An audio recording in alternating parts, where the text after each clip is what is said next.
Hi everyone, I'm Ryan, After Sales Manager and Analyst here at Talos Drones, and today we're going to be going over some fundamentals of drone operations. So today we're going to be going over how to edit your field boundary and some suggestions with that as well.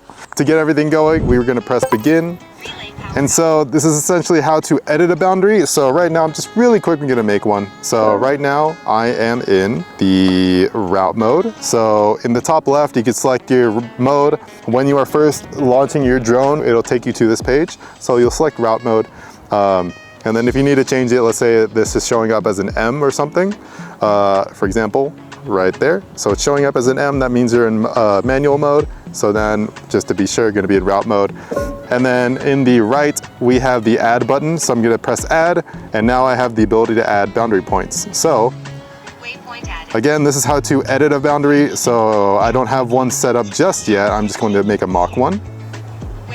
Cool. So I have my boundary right here. And then let's say this is all I want. Nothing perfect, it's just whatever. Gonna save, cool. So then we have our boundary right here. Pretty much canceled it, everything. Let's say this is already existing. I want to edit it. So I'm just gonna tap this. Make sure it's selected right there. So essentially if you are not in the area where your field is, you can also, there's an arrow on the left right here. Tap that arrow. And then you'll select you could search or select the field that you want. So it's gonna be this one right here. And then you'll be brought to it. Gonna press edit in the bottom right, and we can edit our field from there. Cool, we can edit the sizing of the field. Cool. And then just adjust everything. We can also add additional boundary points as well, as you can see here. All right. And then we can also tap the edges to line the field up.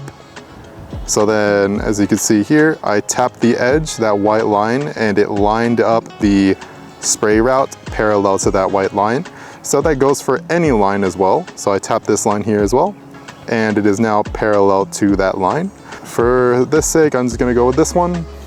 And then from then on, I can also use this little yellow dot right here. This will be showing up, it should be hovering. It typically kind of just hovers around wherever on your remote. You kind of have to look for it, but you just press it and drag it around. You can actually drag the angle of your flight route as well. And then once you have that all set, you can add obstacle points.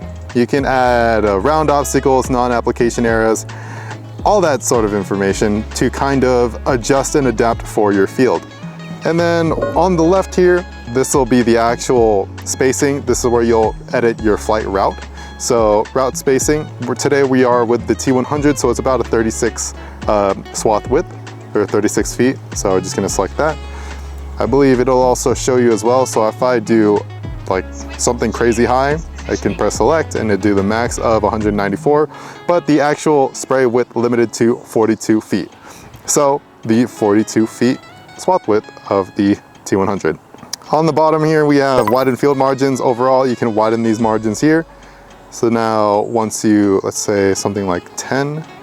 So now it is essentially going to be 10 feet. The flight route is going to be 10 feet from the actual edges of the border. So if I wanted to do something crazy like 25 feet, just that as well, or maybe even 500 feet.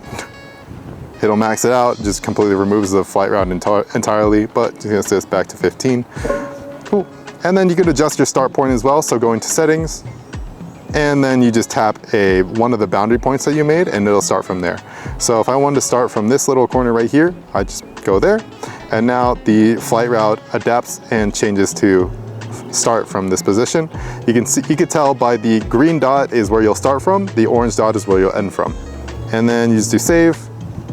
And then you can go into advanced settings as well. This is where you could do various different boundary modes, but today we're just going over the absolute basics.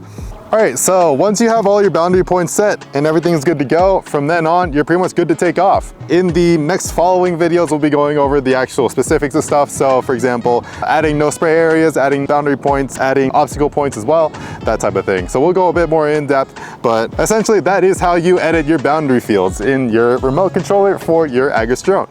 And again, I'm Ryan with Talos Drones. Thank you for watching.